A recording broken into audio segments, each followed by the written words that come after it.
Well, yeah, obviously, welcome again to another episode of Abstract Amoeba, where we try to delve deeper into topics that are a little bit tricky or nuanced. Sometimes, we look outside and we see a lot of sort of discussions or arguments that seem to be pretty one-sided, but we hope anyway to provide a kind of nuance, different shades of an argument as opposed to just a one-sided argument. So, yeah. So let's start it off. We're going to be looking at relationships. Hey, man, I think we can all speak about relationships, what our experiences are, and so on. And yeah, so I think for me, I'd probably start off by saying, well, first and foremost, the experiences, obviously, that we speak about, especially that I speak about, are not to be projected upon anyone else. However, I do feel like the things I am going to say are things that I've experienced, things that I think have worked, things that may not have worked, and also things that currently working through. So all of those things combined, that's really what we're going to try and talk about when we're speaking about relationships. So yeah, I think first and foremost, obviously as human beings, like we are creatures of relationships. That's kind of what we do. We socialize. If someone is not able to socialize, or if someone is showing signs that they are they don't want that sort of social element to their life, then we would begin to question whether this person is, sociopathic or something, or they have tendencies that are a bit strange. Nobody really wants to be alone. Nobody wants to be considered to be a pariah on the edges of society. Everyone wants to be, a part of something. So that's the first thing. Start off by just saying, yeah, as human beings, we are relational, and we need relationships to survive. I truly believe that. Without relationships, I feel like we begin to lose our center as people. We begin to lose a kind of equilibrium because we don't have someone else to bounce off, in a sense, to maybe point out when we're going astray, or to reinforce things we're doing correctly. Yeah, I don't know what you think about that. Yeah, no, I mean, I would agree. I would also add, because relationships are actually really complex, where one begins and where one ends, and how, if you think about your family, maybe it could be siblings or parents or your friends or your romantic relationships. And if someone was to ask you, where the line of love is drawn between a really good friend and your long-term partner, or between your mother and your siblings or whatever, right? Sometimes it's actually really quite murky. And you often hear people use that terminology like, she's my best friend. She's my partner, and she's also my best friend. My bestie. Yeah. Exactly. My BFF. BFF. Yeah. And so I definitely think like there's a broad spectrum of what we consider to be those relationships, and, more or less that distinction between romantic love and fraternal love or familial love, I think is less clear cut as we would like to think. I think obviously for the sake of categorization, we have to categorize it, but definitely think it's less clear cut.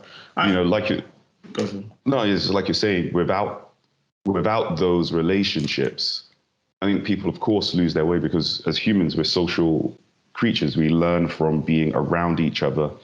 Even we learn about ourselves in the context of other people, not just in isolation. But then I think when we don't take on board how important even work relationships, we spend so much time with those people. We spend so much time with all those weird people. But even those relationships, we spend so much time in them. even those teach us so much about ourselves, which ultimately feed into who we are and how we interact with everybody else. It's kind of funny because I think it kind of, in a way, comes back to the whole public and private life. So obviously, relationships always have a context. And so at work, oftentimes it'll be more of a professional context because you're in a workplace.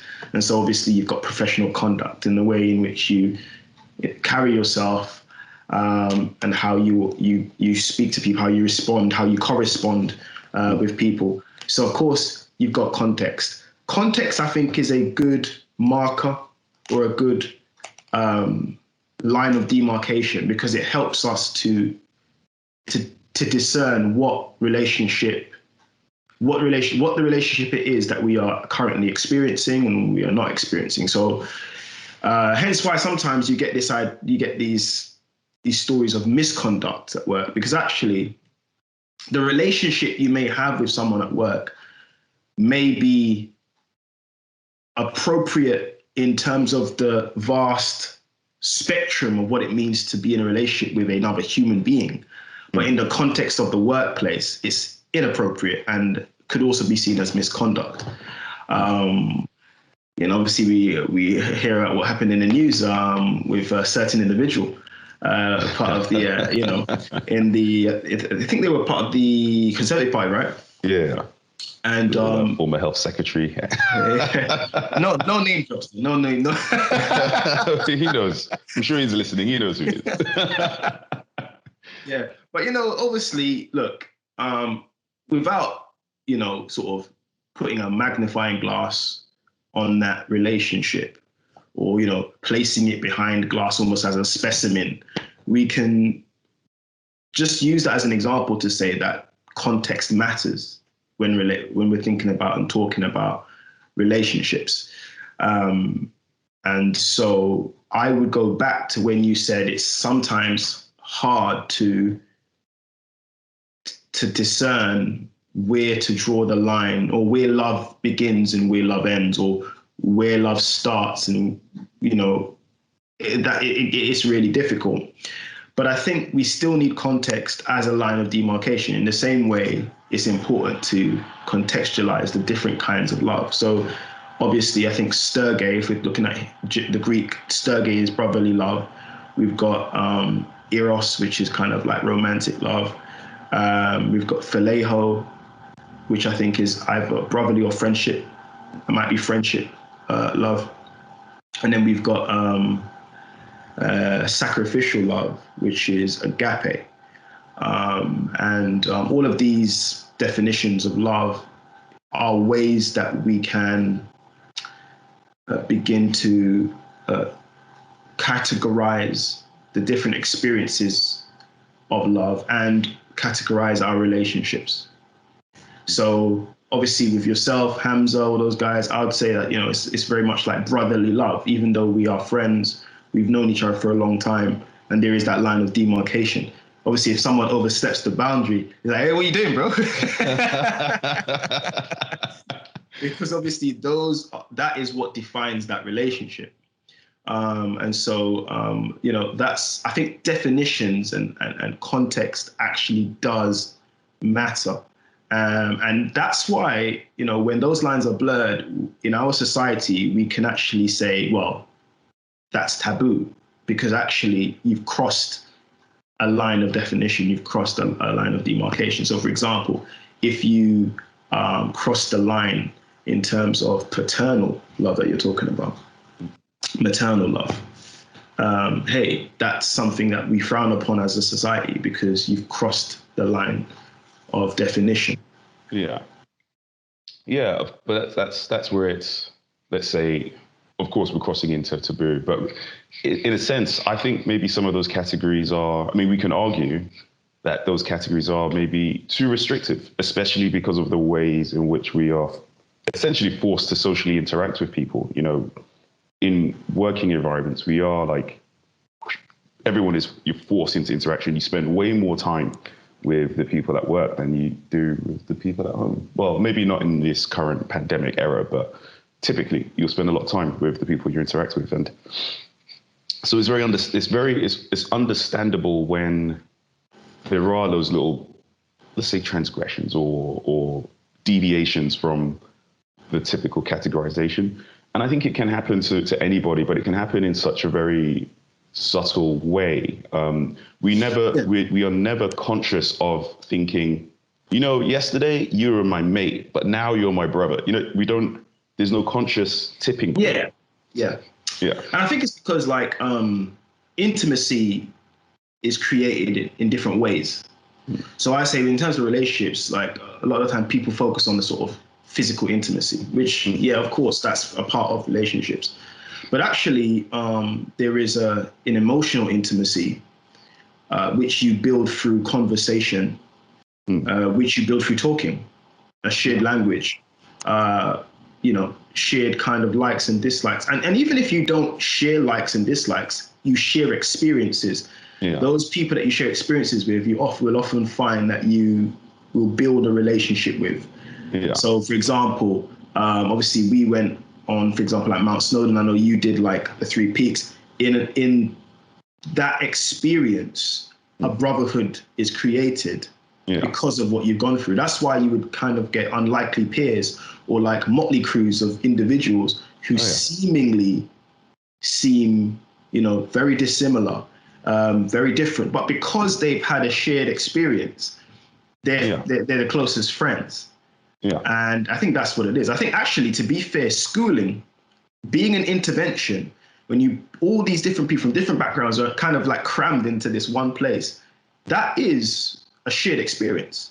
That's why I can say, well, I've got a wide variety of friends, because in the intervention of schooling, where we were kind of forced together in a kind of academic setting, we found we basically found common ground.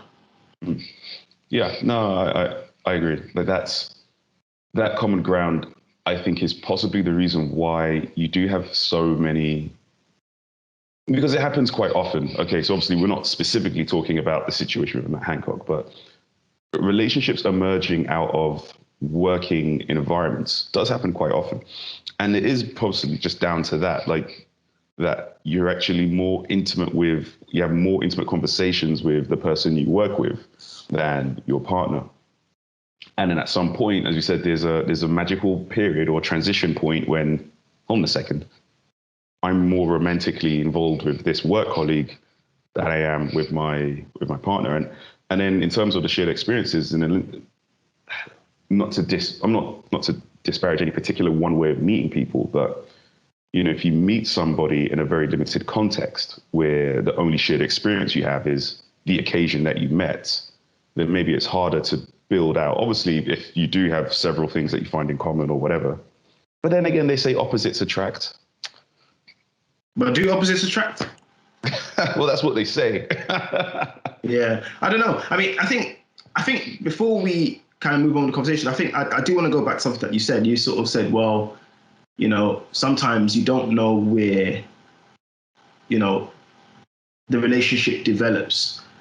So you may find that you're with a partner, but you are at work, and your work and that line, that where you sort of express romantic feelings towards one another is crossed. It's sort of a lot more easily done because you're kind of spending more time together and so on. But I feel like there's something that was missed there, because I do still feel, because we have agency, we still have the opportunity to say, well, hold on a minute. Yes, this is my work colleague.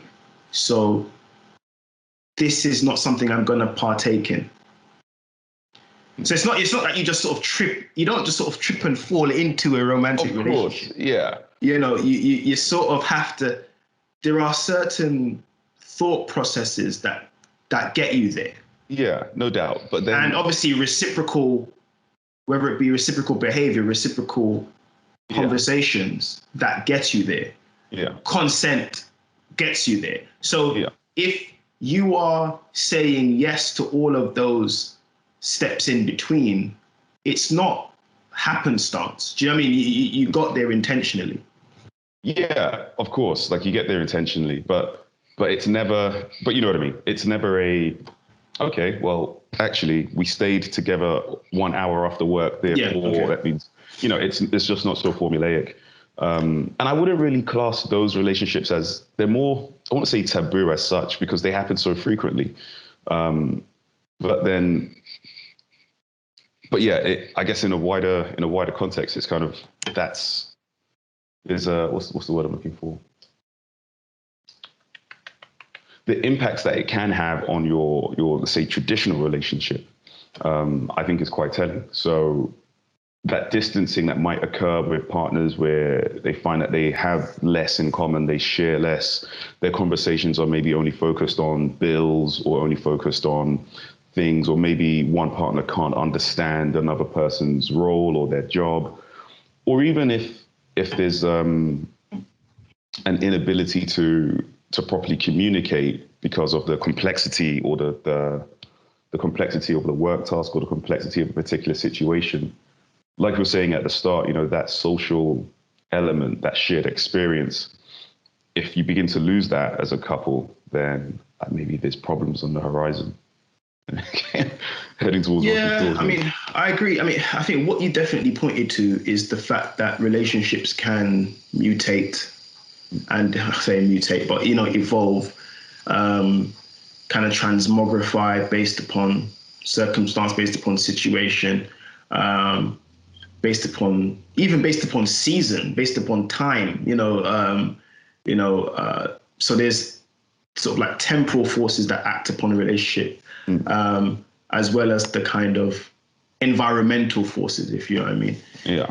So yeah, I completely agree, and I think it's just being aware of those things. So for example, if I think about, obviously my wife, it's like there was a progression that got us there. First of all, it started off being friends, and I think that's always a good place to start. You start off being friends. You kind of, and in that friendship and the deepening of that friendship, you begin to see each other as equals. A lot of those things, like, the role that someone plays in a relationship, some of those things kind of go unsaid. And I would say that we need to talk about them, because I don't think you can just assume someone is going to do something anymore. In some ways, gender roles have changed in some ways. And that's because of a number of things. That's because of, the rights now that women have, and the fact that, the women's right to vote, the fact that more women are, within the workplace, operating in really, really high-powered jobs, high-stress jobs, and as a result, they're actually becoming the main breadwinners within the household. One thing about myself, I grew up in a household where my mother was always the main breadwinner.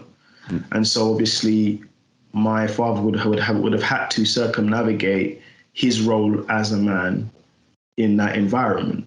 How do you fulfill your role as a father, as a partner to and at the same time, recognizing that these gender roles are a reality, the changing of gender roles are a reality in a sense.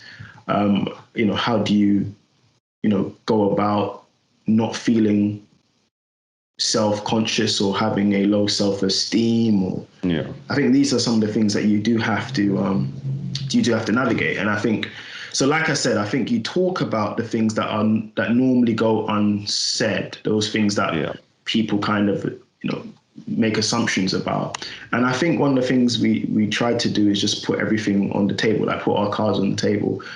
But again, I guess that all depends on what kind of relationship you want, because with myself, I was looking for a lasting, meaningful relationship that would lead to marriage. Some people are looking for the exact opposite. Exactly. And that's the point. So I think first and foremost, I think you have to be realistic with yourself, and you have to say, well, what is it? What am I looking for, and what do I want? That's what I think. Because I think, like, obviously, if we were going to, we're going to fix this thing, this whole relationship thing, I would say, like you said, shared experience. Yeah.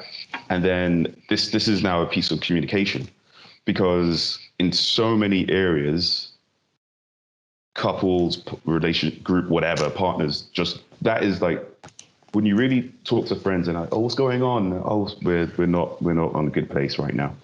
And you realize that actually the reason they're not in a good place is because they're not speaking to each other about, obviously they'll argue, but you never really change anyone's mind in an argument. And also, when you're arguing, you're speaking at one another as opposed to speaking and then listening receptively. Yeah, exactly. Or actively listening. And everybody has things that they find awkward to talk about. And like you said, there are things that are unspoken in relationships, not just romantic ones, all types of relationships that ultimately should be mentioned and discussed. Otherwise, there's an elephant in the room or skeletons in the closet. And they wouldn't be considered. People would happily let those things snowball until the point that the elephant's too big that it starts breaking the foundations of the house. Yeah. And I think ultimately that, in a sense, that metaphor, of the elephant randomly morphing into a snowball. But anyway, that metaphor anyway is a perfect example of candor, or the lack of candor in a relationship. I think candor is so important. The freedom to be able to speak clearly and to not disguise things or veil intentions or veil what you want or your desires, but to just speak it out freely and say, look, this is where I stand, or this is what I want, or this is what I would desire in this relationship. I think some of the reasons why people don't do it, because one, it can make you feel very vulnerable to your desires. So if you have a desire that may appear to the other person to seem a little bit strange, that can make one feel a little bit self-conscious. So that's one thing. I think being self-conscious of your own desires can prevent candor from happening within a relationship. But I also think it's because you don't want to offend the other person if you are asking for something that they're not currently giving you. Yeah. You don't want it to come across like you are, this all-powerful czar, and you're telling them, oh, this is what I desire. You're not pleasing. You don't want it to come across like that. But sometimes, I guess, when you are candid in your approach, it can come across like that if we lack EQ or emotional intelligence, I think. But I think a lot of that will depend on how that is put across. So let's say, because as we were talking, things change, relationships evolve, and the things that people want often can move in different directions. But I always find it weird when people say, like, oh, we wanted different things. I mean, well, clearly when you say that, the different things you must want are different people, because I could want cheesecake for dessert, and she might want something like ice cream. That doesn't mean your relationship has to split. Has to end. Yeah. Yeah. It's normally when there's a level of desire for something that you are actually aware that the other person can't provide, or maybe your way in asking it is either insensitive or inflammatory. So, similarly to you, my mum was the main earner in the house, I would say. But I'm thinking now to a more modern relationship. And you've got a scenario where, let's say, one half of their relationship wants the other half to earn more money so that they could go on a nice holiday or buy a bigger house or something along those lines. How do you articulate that without offending their ability, without offending their sense of motivation, or without making them think that you do not want them as a package, that they're somehow not sufficient for you? It's a tricky, it's a tricky. It's a tricky one, and in the social environment that we're in, it's even more difficult because there is a sort of overarching ethic that people currently believe nowadays, which is, you're perfect the way you are. Mm. Don't ever change. Those kind of platitudes. Don't ever change. You're perfect the way you are. You're beautiful. Christina Aguilera. Yeah. Don't care about what people have to say. Blah blah blah. Wasn't that James Blunt? Was it? Yeah, beautiful. Yeah. Okay. So it's James. Oh wait, Blunt. no, there's two. There's two. There is yeah, two. no, yeah. There is James Blunt, but there's also Christina Aguilera. But the point I'm trying to make is that yes, you are beautiful. Yeah, but that doesn't mean that you shouldn't change. Look, at the end of the day, man, one thing that's for sure, one thing that is a kind of sort of static fact is the fact that we're always in a state of flux. Yeah. Things are always changing. Things always fluctuate. Okay. That in itself is the thing that doesn't change, is change. Yeah. Change doesn't change. And so the fact of the matter is, if someone is saying, don't ever change, in essence, they're saying, don't grow. Don't get to a place of maturation. Don't develop. That doesn't make any sense. That won't make sense in the workplace. If you don't grow in the workplace, you may get fired, or you get stuck or stagnant in a role that you're not happy in. Yeah. If you stay the same in a relationship, you don't have a child. You don't move on to maybe a bigger house if you should so choose to have one. You don't move to another country if you want to relocate, because actually, no, we don't want to change. So this sentiment of not ever changing, I don't know how it sneaked in to the zeitgeist. I don't know how it snuck in, but it's not true. Maybe thinking on it from a bit of an insidious sort of way, because I was just thinking there, which is, being candid is great, but the reality is, I don't think many people actually have the self-confidence or self-confidence to really take a candid approach. I know for myself, if someone was to tell me, okay, I think you can do X, Y, Z better, right? I know that will sting my pride a little bit, but if what they're saying is actually true and achievable, then okay, all right, I'll have to, my pride is a little bit hurt, but that's true and it is achievable. I can take steps to do it. It's different to if somebody, and I like to think that would be a positive way to approach that in a relationship. Whereas if your response to that is, well, what do you know?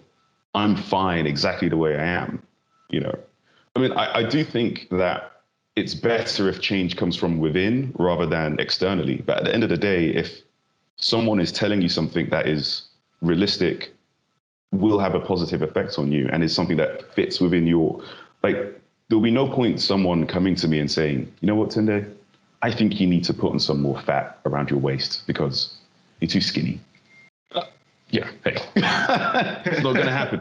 It doesn't align with my health goals. It doesn't align with the way I live my life or the way I eat, right? So yeah, but it all depends. Again, it all depends it all depends where that advice is coming from, who said it. Ultimately, if the person that you are, okay, let's say your boss said that, your manager said that, then you'll be thinking, well, hold on, why are you looking at my waist? Why do you care? Do you know what I mean? It's another thing entirely if it's your partner, your girlfriend or whatever, saying, look, hey man, I think you need to put on a few pounds. Well, it's like, well, hold on a minute. But that's probably when you might have to have that conversation, that candid conversation, that hopefully you come to some sort of reconciliation, because if that doesn't happen, you probably will part. Because if that's a part of your lifestyle and that person's desire for you is a part of their the lifestyle that they have perceived that they want to have, then that's conflicting lifestyles, and you probably won't be do well together. Yeah. So I think it's true. I think you do have to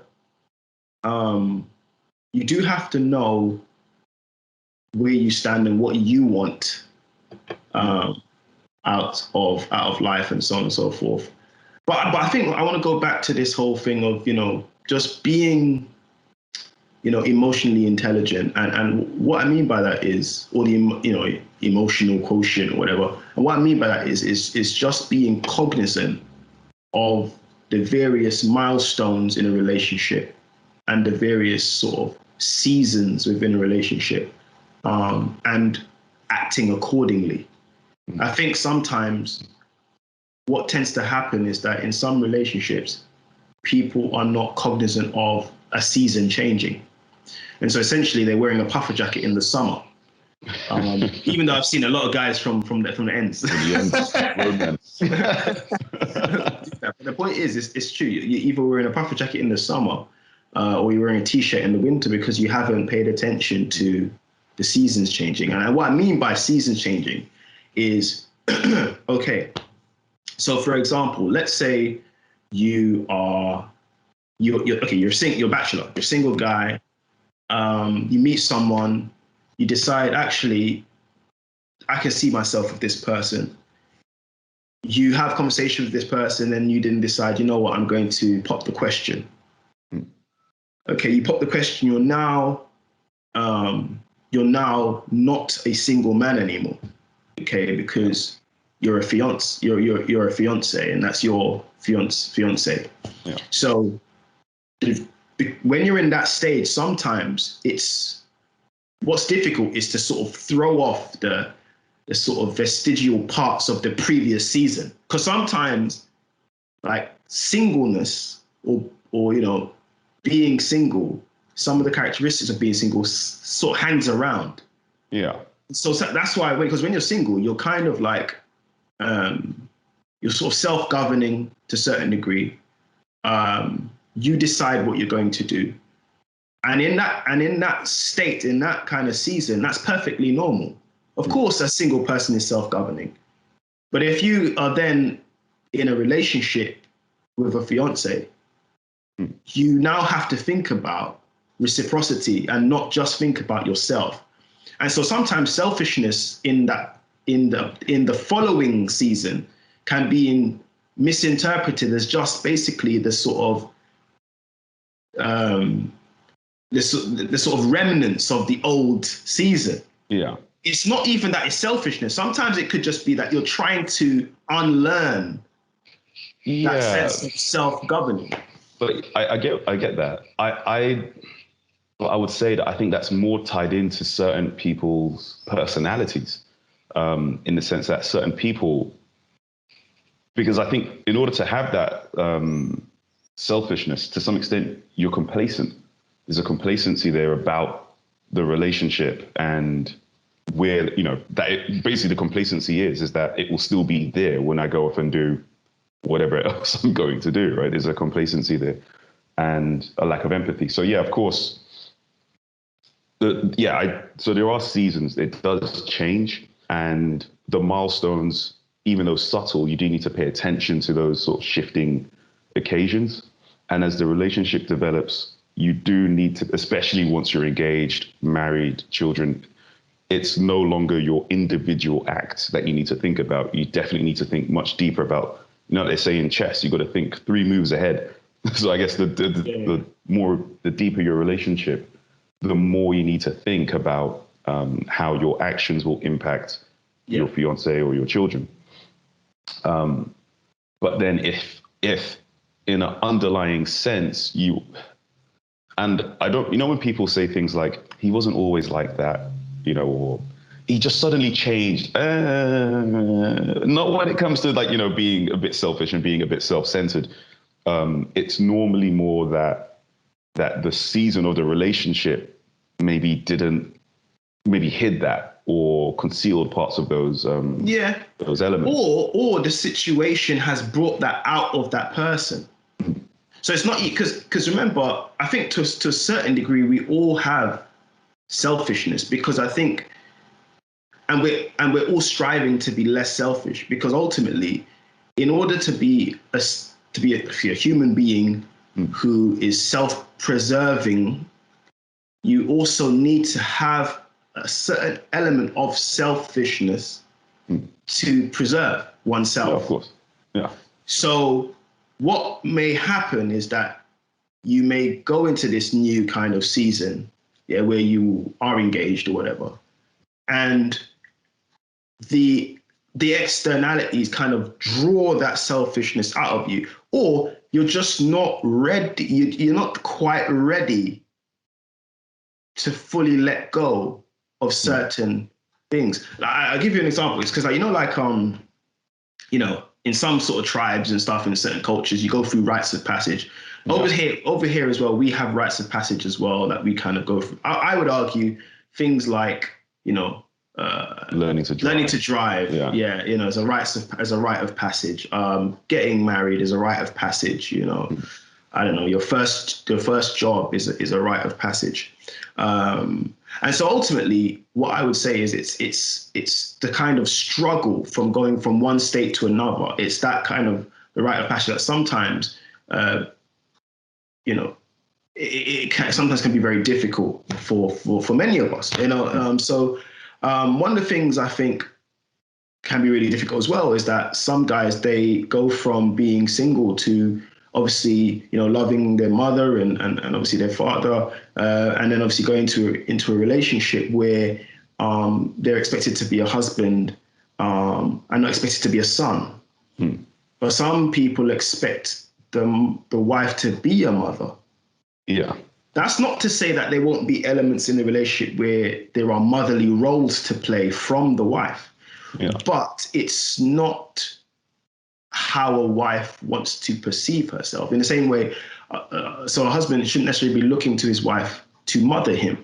Likewise, a wife shouldn't be looking to a husband to father her in that sense. Yeah, but like you were saying earlier, the gender roles in a relationship have now completely, not all complete, but like in a lot of instances, what people expect from a relationship is very different from both sides of the argument. What people expect from each other has now changed. Now it's typically expected that you're both going to have some type of income. You're both going to bring income into the house. You're both going to work. You're both going to cook. You're both going to wash. And so this expectation, which again is another thing, I think is another big factor, like what people expect of the relationship at that particular time versus the reality, expectation versus reality. And if that deviates too greatly, then of course there's going to be issues in what's happening. And obviously communication and everything else can help solve that. But fundamentally, if someone is going into a relationship believing, well, you know what, that's how my mum was with my dad, so that's how she should be with me, right? Then I think they are likely going to run into some issues because you're not factoring in not only the change in your own relationship locally, but also the change in social expectation. Generationally. Yeah. What's the Eddie Murphy thing? Eddie, what have you done for me lately? Yeah, exactly. That's true. But things change. People expect, and we could go on, of course, there's a whole other element about the social media, whatever, about the levels of people's expectations. But even putting that to one side, people go into any type of activity, any type of thing with an expectation of what it's going to be and how it's going to be for them. I mean, that's a really good point. I think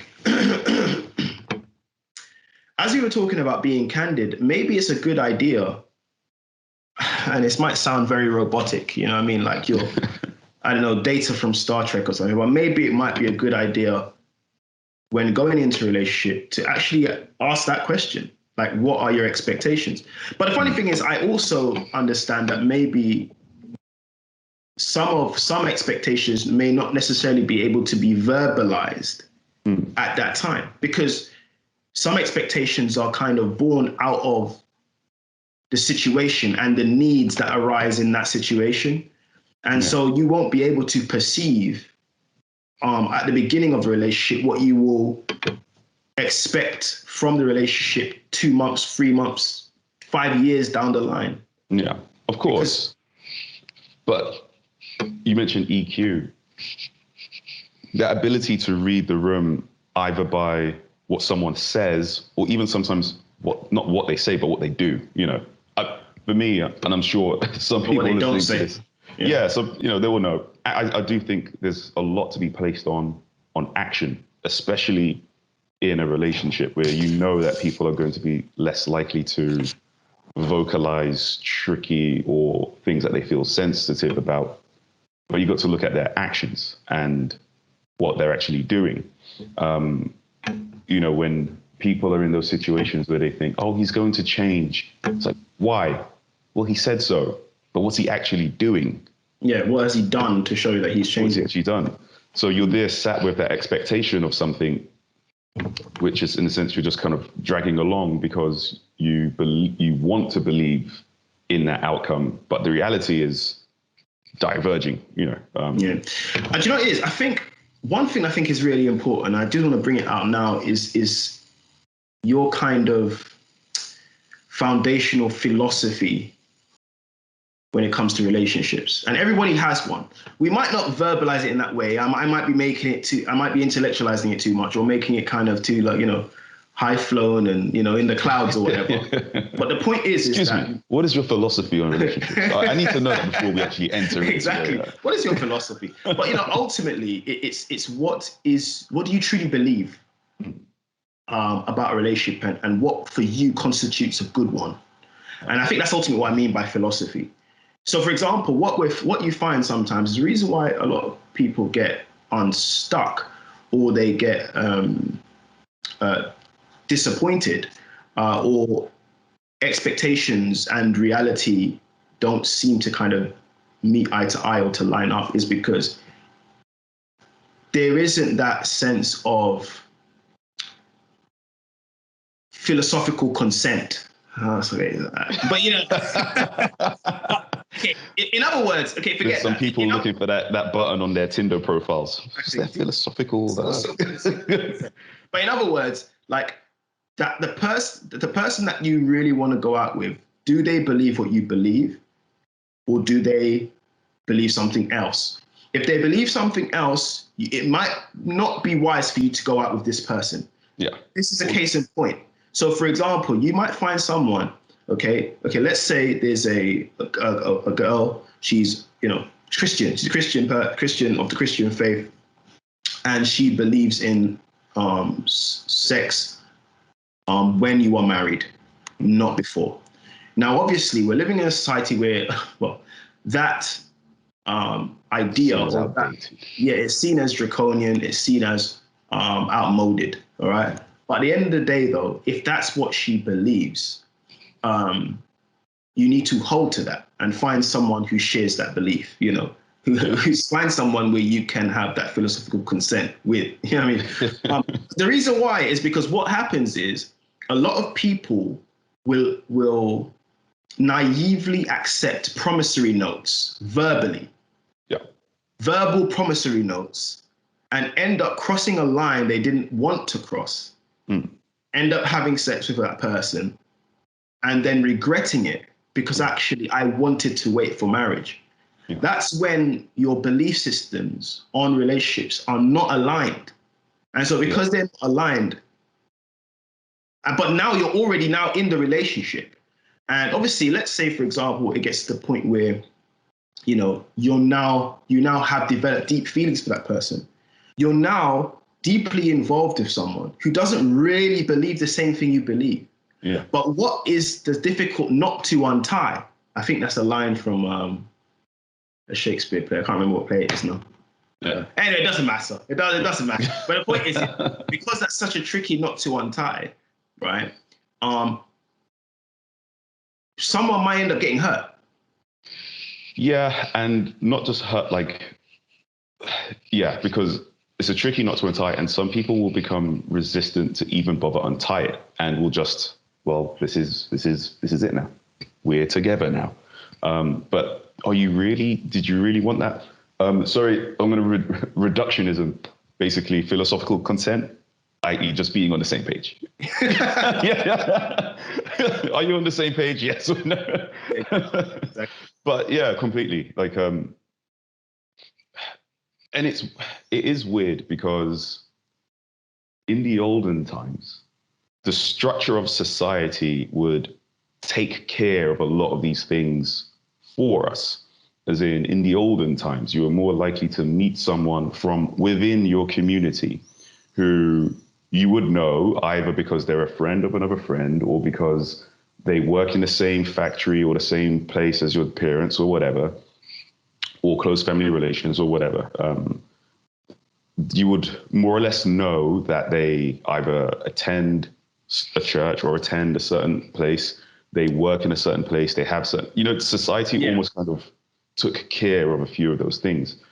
I think in a much more dynamic working environment, a much more dynamic social environment, and a much more dynamic world, those markers tend to get left by the side, and it becomes more important that we ask, right? So obviously, if you're going to church every Sunday and you see that person at church, then you of course know you're at least on the same page when it comes to religious belief, more or less.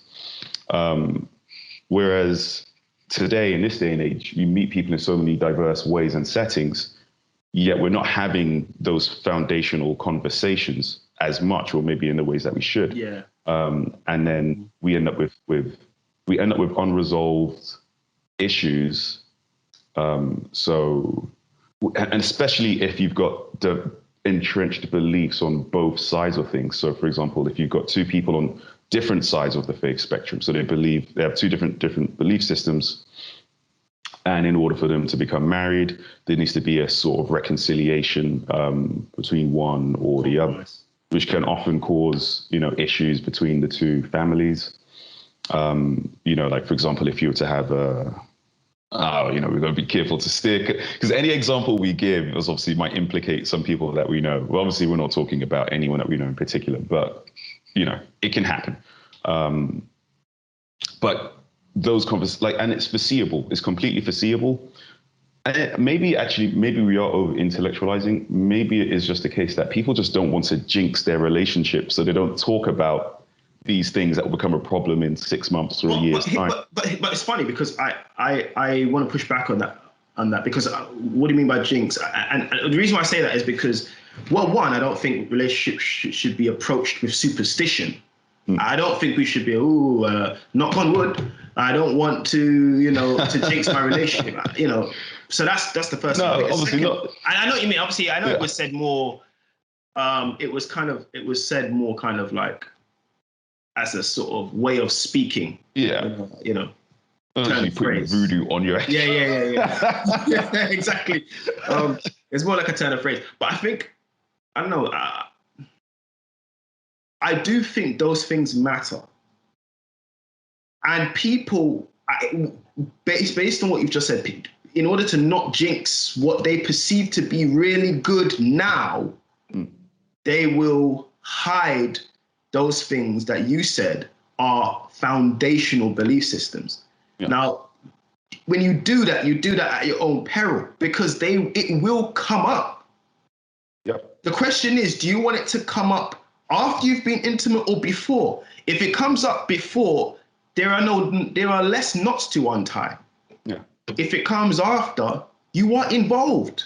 Yeah. Emotionally, sometimes for some individuals, sexually, sometimes family are involved because you may have already met parents. But the sort of elephant in the room that turns into a snowball, has not been dealt with. Yeah. Yeah, no. Because the reality is, if let's say, for example, I'm a Muslim, and I don't want to let the person I'm with know that, because they might have a preconception based upon how Islam has been painted in the media. All right. Hey man, suck it up, because if you don't tell that person what you believe, and then when it comes to essentially walking down the aisle, if you should so choose to do so, and then you then say to them, oh yeah, by the way, I'm Muslim and I would like to have a ceremony in this particular way. Yeah. They'll say, well, hold on a minute. You didn't say anything. You didn't say, or I want it in this particular way. And then at that stage, you've got families involved as well who are like, well, I don't want to attend a wedding if it's going to be like this. Yeah. Or I don't want to attend if it's going to be like that. Or even on a more simple level, I don't want you to marry that person because they believe in that. Such and such. Yeah. Yeah. So, those are conversations that, like, again, going back to chess. In chess, you've got to think 3 moves ahead at minimum, right? You've got to think at least 3 moves ahead, right? So in a relationship, you meet somebody, you really like them. You get to find out about each other. That's when you should be not asking questions in an interrogative sense of like, okay, all right, well, spotlight on and blah, blah, blah, blah, blah. But you've got to be mature and in understanding what you want and where you want to go. And once you know that and you know you want to go there with that person, then you will have to discuss and find a way to come up to deal with those. But here is a little bit of a spanner in the works. You'll get some people that might say, and look, this is a generalization, so I don't want people to kind of start throwing stones at me. But all I'm saying is that, generally speaking, some women might say, but I can change him. I can change him. He loves me. I can change him. He might believe this, but when I get done with him, he will be a different guy. No. There are certain fundamental belief systems that can't be just erased. You can't be because they are a part of that person's character. Yeah, and we were talking about the whole selfishness and whatever else. Of course, everybody has an element of that in them, but like, I don't believe it. When someone tells me, oh, okay, what happened? Oh, we were out and Game of Thrones reference. He pushed a kid out a window, and I can't believe it. He pushed this kid out the window and the kid fell and broke his legs. I couldn't believe he did that. It's like, really? Like, think back and take the rose tinted glasses off the situation. If someone has that within them, chances are that they've revealed that. Yeah, you would have seen some red flags. You would have seen the red flags, and you just chose to ignore them. And because you didn't want to jinx the relationship. Exactly. Maybe like an element of short-termism in how people think. But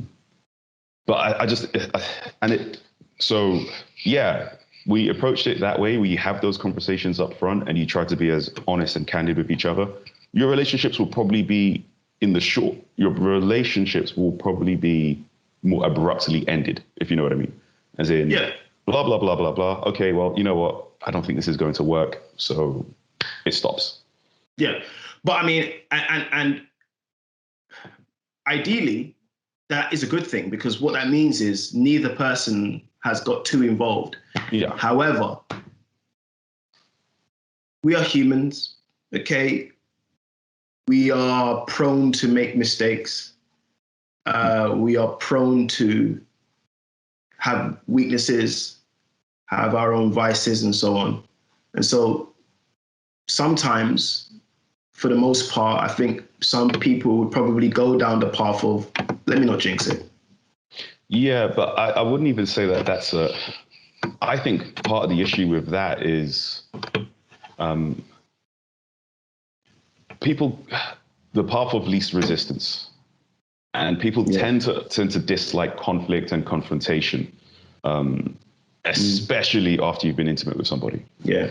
And that's why you get those very laissez-faire relationships, which kind of just go with the flow. You can imagine, one of those, atypical, Jamaican accents, yes, just go with the island breeze and it will be all right. Follow the rhythm, man. Yeah, it's kind of like, well, no, because some relationships can make or break. And it may seem very kind of, very didactic, very doom and gloom. Yes, some relationships can make or break you. But it's true. Man, I've seen people experience toxic relationships and leave with a little bit of toxicity.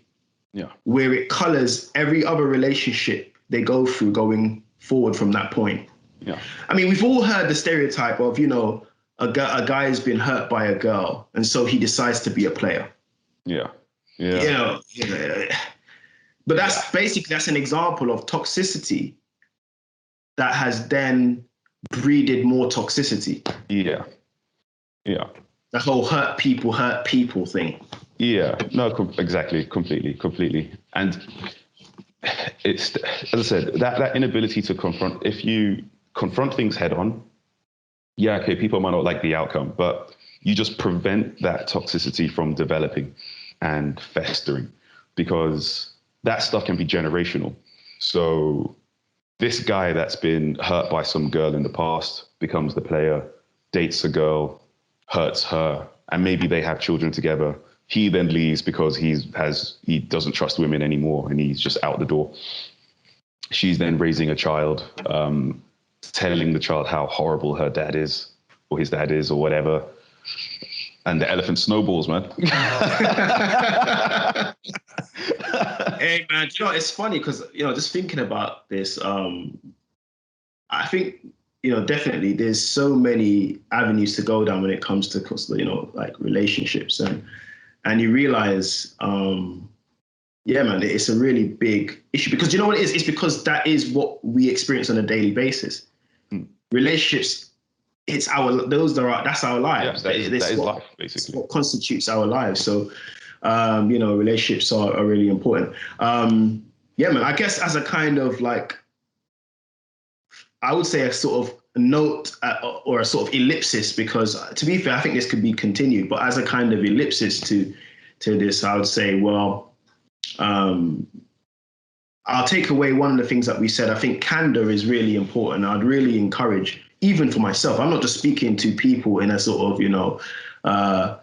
teacher student didactic kind of way. I'm speaking to myself in that candor is really important, and it's something that I think we should introduce or reintroduce into our relationships, specifically if you're thinking about romantic relationships or relationships that are going to be hopefully become marriages or whatever. I think candor is vital.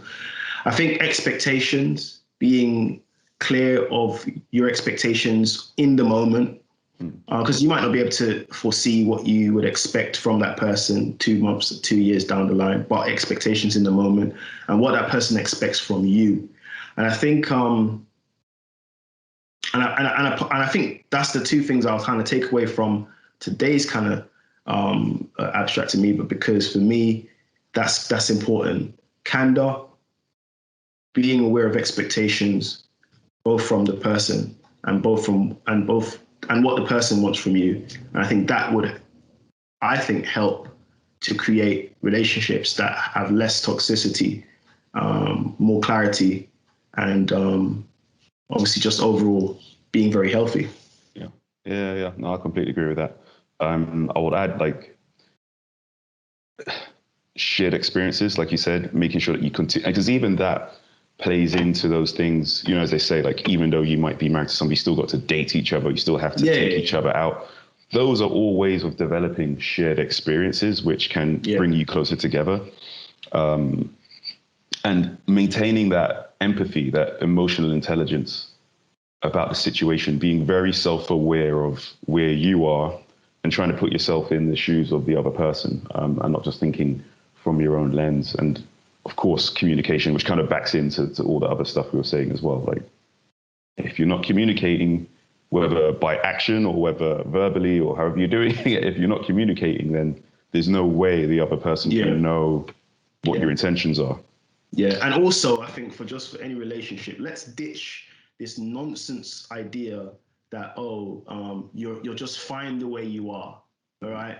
I think as a community we should be kicking this out of the zeitgeist, because if we stick with that idea, we won't grow, we won't mature, we won't develop, and we won't push forward. And that's what we want to do as a people. Especially when it's just used as like hyperbole. You know, when someone's saying it and they don't actually even believe it, because they're thinking, well, actually, you could do with something. Exactly. No, and sometimes people only say it as a defense mechanism because they don't want to deal with things that could possibly change. And can possibly be developed. So if there genuinely is something that can be developed, they'll say, no, I'm perfect the way I am. How dare you judge me? Well, okay. Well, sometimes we are our own judge. We have desires. We have things that we want to achieve. And even if I don't judge you, you will judge yourself. Yeah. It's whether or not you actually listen to that voice and try to develop and push forward. Yeah. Oh, beans. So, hey, I think that takes us to just about the end of this particular one, but I think this is one we'll come back on. There's a lot to go into the external pressures on relationships. Yep. Celebrity relationships. Celebrity influences, celebrity relationships. So, maybe that's something we'll tackle on another day. But for now, that's it from me. That's it for me. Cool. Catch you later, guys. Don't forget to like and subscribe. Yes.